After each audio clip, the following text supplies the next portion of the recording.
작년에 잠언 27장 20절을 중심으로 해서 귀를 기울여 이런 제목으로 주제를 삼아서 한 해를 지냈죠. 올해는 23년도는 주의 인도하심을 따라입니다. 그런데 작년 한 해 동안에 주님의 말씀에 귀를 기울였으니까 귀를 기울인 거에 끝나면 안 되잖아요. 이제는 주님의 인도하심을 따라갈 수 있어야 됩니다. 주의 인도하심을 따라가는 그 귀가 열려야 됩니다. 오늘의 주제는 3절과 4절입니다. 3절과 4절은 이렇게 기록되어 있습니다. 내 영혼을 소생시키시고 자기 이름을 위하여 누구를? 우리를 의의 길로 인도하시는도다. 그리고 이렇게 나와 있죠. 내가 사망의 음침한 골짜기로 다닐지라도 해를 두려워하지 않을 것은 주께서 나와 함께 하심이라. 주의 지팡이와 막대기가 나를 안위하시나이다. 이 말씀은요, 목사에게 설교하라고 던져준 말씀이 아니고 하나님을 아버지라고 믿는 여러분들에게 살아나라고 주시는 하나님의 말씀이라는 것으로 이해하시고 받아들일 수 있기를 바랍니다. 가만히 3절을 보세요. 나를 소생시키시고. 여러분, 이 문장에서 누가 누구를 소생시킨다는 겁니까? 하나님이 나를 소생시키신다는 거예요. 그럼 이 땅에는 두 가지 부류의 사람이 있습니다. 한 사람은 하나님이 소생시켜 준 사람, 한 사람은 하나님께서 아직 소생시켜 주지 않은 사람, 그리고 앞으로도 소생시킬 계획이 없는 사람. 어찌 생각과 입술의 말과 행위가 똑같을 수가 있겠습니까? 여러분, 이 문장에서 누가 누구를 소생시킨다는 겁니까? 3절을 가만히 보세요. 나를 소생시키시고, 이 말씀은요, 나를 소생시키시고 그 결과가 나와 있습니다. 나를 소생시키신 결과가 뭡니까? 자기 이름을 위하여는 하나님의 이름으로 도장을 찍은 거예요. 그건 괄호 안에 놓고 앞과 뒤를 따면 이해가 됩니다. 나를 소생시키시고 의의 길로 인도하시는도다 이랬죠. 문장이 안 맞는 것 같습니다. 이건 이렇게 고치면 이해하기가 쉽습니다. 나를 소생시키셨기 때문에 나로 하여금 하나님의 이름에 걸맞는 인생을 살게 하신다. 그게 의로움입니다. 하나님의 의로움, 하나님의 정의로움, 하나님의 사랑하심, 하나님의 자애로우심, 하나님 아버지의 베풀어 주심, 하나님의 용서하심, 하나님 아버지의 따스한 그 마음, 손을 붙잡아주는 말 한마디를 살아나도록 해주는 것, 이러한 것이 우리를 소생시키기 전에는 할 수 없었던 일이에요. 그런데 우리를 소생시켜 주셨기 때문에 우리는 주님처럼 생각하고 말하게 되었다는 겁니다. 이게 은혜가 아니겠습니까? 여러분들은 이 자리에 하나님께서 영혼을 소생시켜 주신 분으로 앉아 있다는 사실에 감사하시기 바랍니다. 아멘. 우리는 소생된 사람이에요. 하나님이 살려준 사람입니다. 그 예수님의 피로 값주고 우리를 살려주신 사람이에요. 그래서 의의 길로 인도하시는 도다라고 하는 것은 주님이 인도하시는 건데 우리가 노우하면 어떻게 같이 갈 수가 있겠습니까? 우리가 따르는 거예요. 그래서 이 말씀은 우리에게 주신, 우리를 창조하신 창조주께서 얼마나 우리를 잘 알고 계시겠습니까? 우리가 따르는 거예요. 잘 알고 계시기 때문에 우리에게 이것을 표로 삼고 우리가 따르는 거예요. 내 인생의 목표로 삼고 그리고 이 말씀대로 살라고 하여 그래서 우리를 소생시켜 주신 거예요. 우리가 따르는 거예요. 영혼이 살아난 겁니다.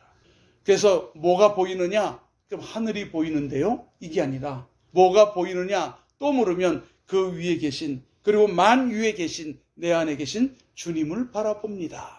의도적으로 그런 고백할 수 있기를 주님의 이름으로 부탁을 드립니다. 여러분, 이 말씀이요, 세상에 사람이 쓴 글하고 굉장히 다릅니다. 아침에 일부 예배 때도 제가 그런 얘기를 했어요. 일부 예배를 위해서 저 기도 많이 합니다. 한 명이 나오는데 우리 아들하고 아내가 나오니까 4명이 예배를 드리지만 전 최선을 다해요. 왜? 혹시 이 일부 예배를 시작으로 해서 이 주변에 있는 방황하는 성도들이 나오는 건 아닐까? 그러니까 일부 예배를 미리 철저히 준비를 하는 거예요. 그때 이런 이야기를 했습니다.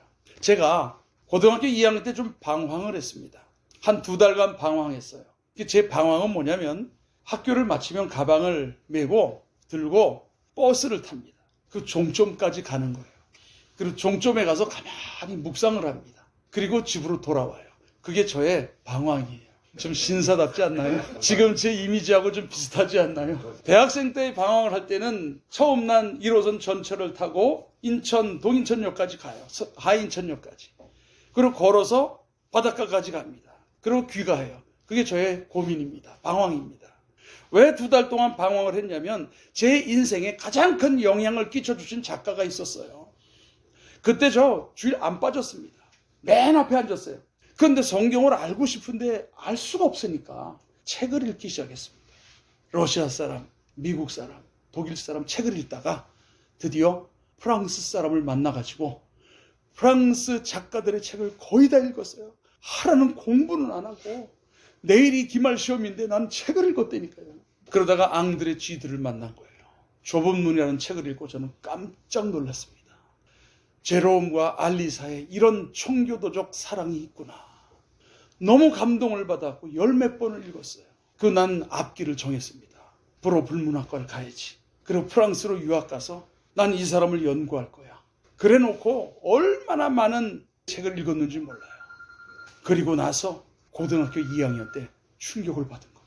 이렇게 아름다운 책을 쓴 사람이 동성연애자였다는 거예요. 그것도 소압 성애자. 난 믿을 수가 없었고 17살 때 그 충격이란 배신감이란 이 배신감. 그래서 방황했던 거예요. 괜히 가방 들고 모자 쓰고 교복 입고 왔다 갔다 걷고 긴 한숨 후 내쉬고 다시 차 타고 오고 저녁 먹었냐? 그럼 예. 그러고 방에 가서 가만히 있고 보세요. 작가와 작품과 독자가 있습니다. 이 독자가 작품의 매료가 됐어요. 이렇게 살아야지. 내 인생을 바칠 거야. 했는데 그 사람은 그런 사람이 아닌 거예요. 이게 충격이 된 거예요. 어떻게 글과 인생이 다를 수가 있을까? 어쩌면 이렇게 다를 수가 있을까? 17살 소년이요. 그때 얼마나 큰 충격을 받았는지 몰라요. 그런데 그때 2달 만에 이 방황이 종지부를 딱 찍게 된 게 뭐냐면 스쳐 지나가는 생각이 하나 있었어요. 이 세상에 말과 글과 삶이 하나로 통일된 그런 분은 없을까? 그 순간 딱 떠오르는 이름이 있었으니 예수 그리스도였다는 거예요. 그때의 나의 그 해방감이란 정말 놀라웠어요. 해방감. 예수님만큼은 삶과 말과 행위와 글이 똑같으신 분이었어요. 이분에게 내 인생을 드릴 수 있겠다 해서 나는 목사가 되기로 한 거예요. 방황 속에서 난 목사가 돼야지. 제가 미국 사람을 좋아한 것도 그 방황할 때였어요. 용산에 가면 USO라고 미국 무대 있습니다. 근데 걸어가고 있는데 비는 쫄쫄 맞았죠. 걸어가고 있는데 미군 차량이 하나 나오더라고요. 그래가지고 기다렸죠. 그리고 딴 데를 쳐다보고 있었어요. 나와야 되는데 안 나오는 거예요. 이상하다고 쳐다봤더니 흑인 병사가 핸들을 딱 잡고 멈춘 거예요. 그 옆에 백인 장교가 나를 기다렸던 거예요. 안 가고 이상하다 갈 시간이 지났는데 왜 안 가지? 쳐다봤더니 저에게 감동이었어요. 그날 이후로 저는 운전 양보하기로 했습니다. 진짜 양보 많이 해요. 그리고 누군가 급해서 빨간불인데 건너가잖아요. 내가 씁니다. 그 사람 행동 똑같이 해요. 건너가시오. 그러면 반은 인사합니다. 여러분, 여러분이 하나님 나라의 대표라는 거 아십니까? 여러분들이 하나님 나라 대표예요.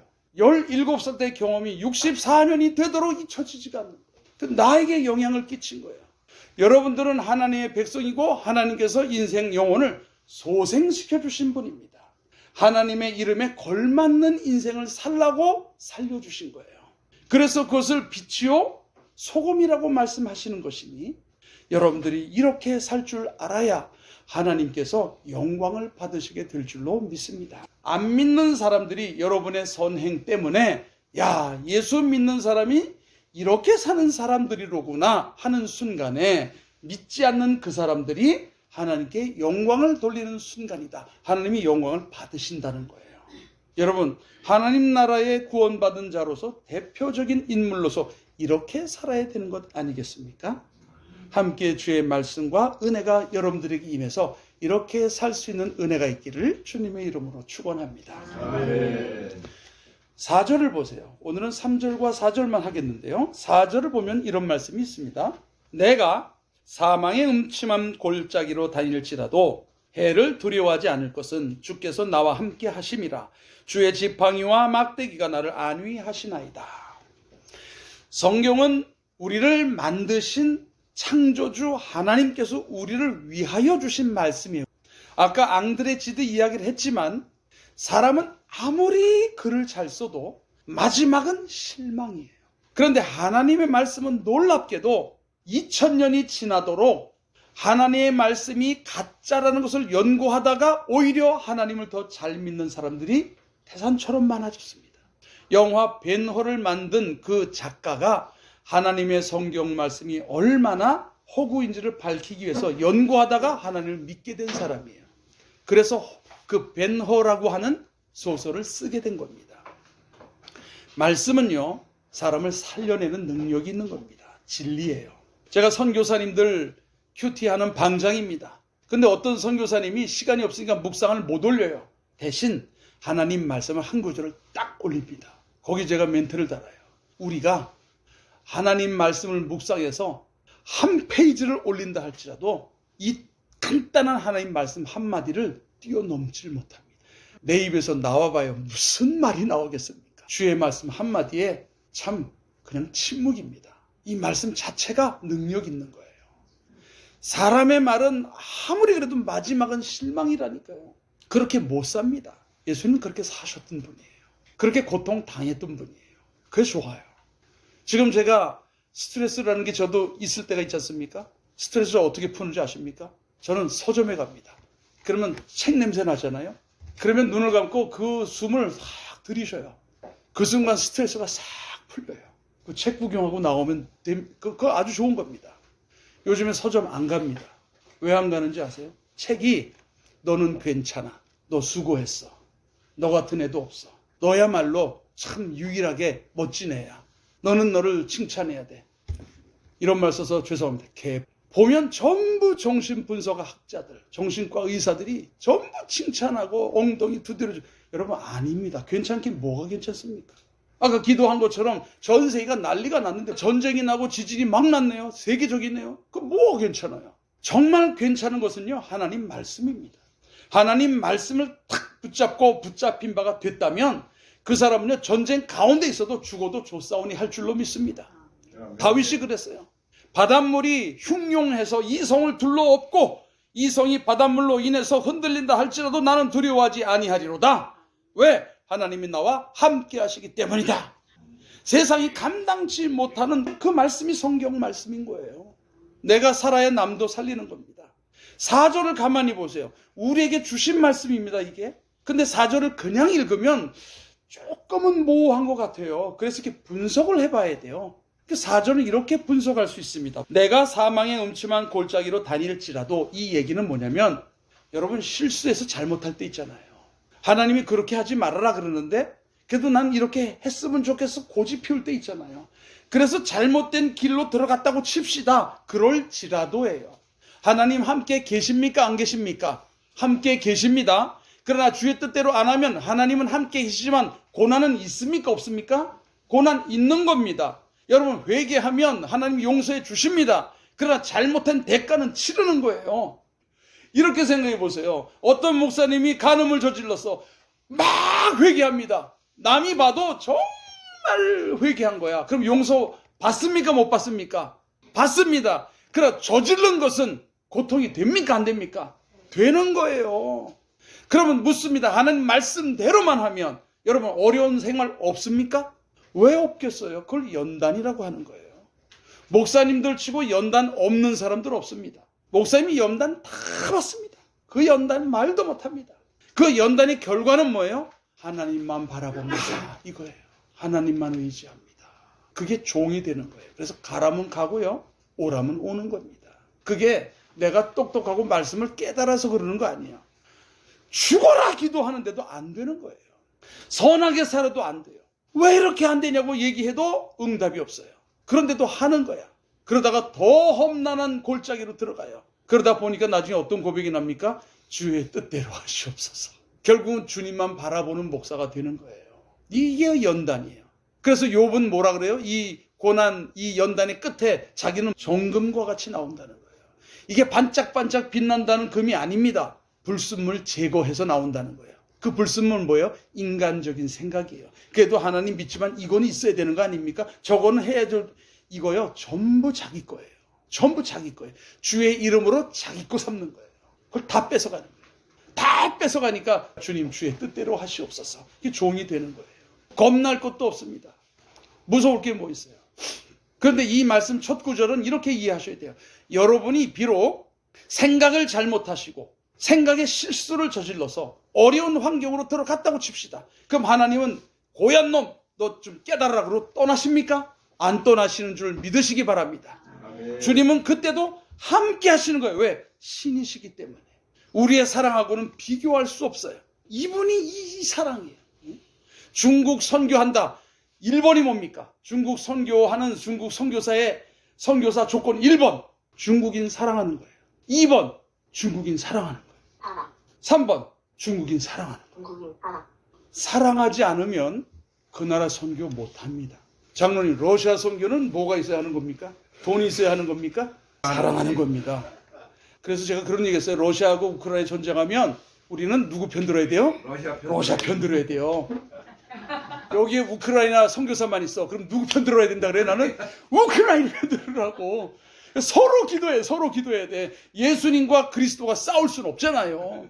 민족을 가지고 기도하는 거예요. 나는 그래서 친구들한테 얘기하면 저런 친중파 그런다. 난 정치도 모르고 아무것도 몰라요. 그러나 나는 중국이 좋아요. 좋은 걸 어떡합니까? 중국인이 좋습니다. 내가 교제하는 중국인들은 전부 다 공원에서 이 빗자루질 하는 사람들이에요. 그들이 그렇게 사랑스러워요. 그러니까 때만 되면 300개씩 만두를 만들어서 오는 거예요. 처음 내가 가니까 너 한국인이네? 어디 사서? 옆집이니까 우리 이웃이네? 그러고 그렇게 좋아하는 거예요. 아무리 중국어 잘해도요. 중국 사람 싫으면 선교 못합니다. 다 이해하고 받아들여야 돼요. 받아들여야 돼. 이것도 틀린 거예요. 그냥 자동적으로 받아들여야 돼. 당연한 거야. 받아들여야 돼. 우리도 옛날에 다 그렇게 살았어. 나 어렸을 때 우리나라 사람 길거리에서 과일 파는 사람 우통복 팔았어요. 고구려는 어느 나라 땅이에요? 난 중국 땅이라 그랬어요. 중국 땅이라 그랬다고 이 사람들이 대해서 특별한 그런 거 없어요. 은혜 받잖아요? 그런 거 안 따져요. 그냥 주님 나라 따지지. 그 본질도 아닌 것 같고 왜 싸우냐 이거예요. 다 가져라. 십자가입니다. 그럼 다 주님 앞으로 돌아오는 거예요. 혹시 우리가 잘못해서 잘못된 길로 들어갔다고 할지라도 주님은 우리와 함께 계시는 거예요. 그리고 우리는 이런 고백할 수 있어야 됩니다. 두 번째 문장이에요. 해를 두려워하지 않을 것은 이건 뭐냐면 마침 내가 잘못해서 내가 일을 잘못 들어가서 이 고난이네. 그런데 아직은 고난이 안 왔어. 그러나 내가 잘못한 거 인정해. 그래서 이것이 기인이 돼서 어떤 해를 만난다고 할지라도 나는 두려워하지 않을 거다. 아멘. 왜? 하나님이 나와 함께 하시니까. 그거예요. 이런 믿음이 여러분들이 있기를 바랍니다. 아멘. 이게 믿음인 거예요. 근데 다윗은 한마디 더 했어요. 하나님이 나와 함께 하십니다. 이것이 임마누엘 아닙니까? 마태복음 1장 23절에 하나님이 너희와 함께 하시니 곧 임마누엘이라 하리라. 그 임마누엘이 하나님이 나와 함께 하시는 건데 어찌 보면 이것은 우리의 생각 속에 있는 거예요. 그죠? 눈으로 본 건 아닙니다. 다윗은 하나님이 나와 함께 하심이라 해놓고 눈에 본 것처럼 마지막 문장을 딱 쓰는데 주의 지팡이와 막대기가 나를 안위하십니다. 아멘. 눈으로 본 거예요. 왜? 자기가 목자였으니까. 자기가 목자가 돼가지고 양들을 지키는데 잡아먹힌 적도 있었어요. 끝까지 쫓아가서 곰하고 싸운 얘기 하잖아요. 곰을 쳐 죽이고 곰의 아가리에 자기 팔을 집어넣어가지고 그 시신을 꺼냈다는 거예요. 양을. 그럼 거기서 참 목자와 거짓 목자 알잖아요. 거짓 목자는 자기 살기 위해서 도망간 놈이고 참 목자는 자기를 죽이다가 이게 다윗이에요. 근데 다윗도 실수 많았잖아요. 실수 없는 분이 누구였어요? 예수님이에요. 이 예수님 목자. 이 목자가 나도 인간으로 지팡이와 막대기를 가지고 있는 힘껏 내 양들을 돌봤는데 나의 영혼의 목자 되신 예수님이 나를 안 지켜주시겠냐 이거예요. 자기의 지팡이와 막대기를 자기가 봤어요. 그러니까 본 듯이 주님에게 고백을 한 거예요. 주의 지팡이와 막대기 내가 봤다 이거예요. 진짜 본 건 아니죠. 근데 자기가 든 이걸 보고 나도 참 본 사람처럼 말하는 거예요. 믿음이 뭡니까? 믿음은 하나님 나와 함께 계신다고 머릿속에서만 이해하는 게 아니라 실제적인 삶에서 나와야 되는 거예요. 그게 본 것처럼 지팡이와 막대기가 나를 안위하십니다. 그래서 쉽게 풀이하면 이겁니다. 내가 사망의 음침한 골짜기로 다닐지라도 해가 있게 된다면 난 그 해도 두려워하지 않을 거야. 왜냐하면 하나님이 나와 함께 계시기 때문이야. 저거 봐. 주의 지팡이와 막대기가 있잖아. 나를 위해 있는 거 아니야. 내가 왜 두려워해? 이래야 첫 발을 띄고 선교든 목회든 인생이든 가장의 역할이든 다 할 수 있게 되는 줄 믿으시길 바랍니다. 응? 이게 누구를 위해 주신 말씀이라고요? 하나님은 창조주시요 창조하신 여러분 들으라고 주신 말씀이라 이거예요. 사람이 쓴 건 노벨 문학상을 받아도요, 사람과 글은 다른 겁니다. 진리의 말씀은 왜 진리냐면 그렇게 사셨을 뿐 아니라 그렇게 사는 사람에게 이 말씀이 궁극적으로 이루어지기 때문에 진리의 말씀이고, 전 세계 70억 인구 그 어떤 사람이 문화와 환경이 다 달라도 이 말씀은 통하기 때문에 진리인 것이고, 그래서 이 말씀을 주신 분이 하나님이시라는 거예요.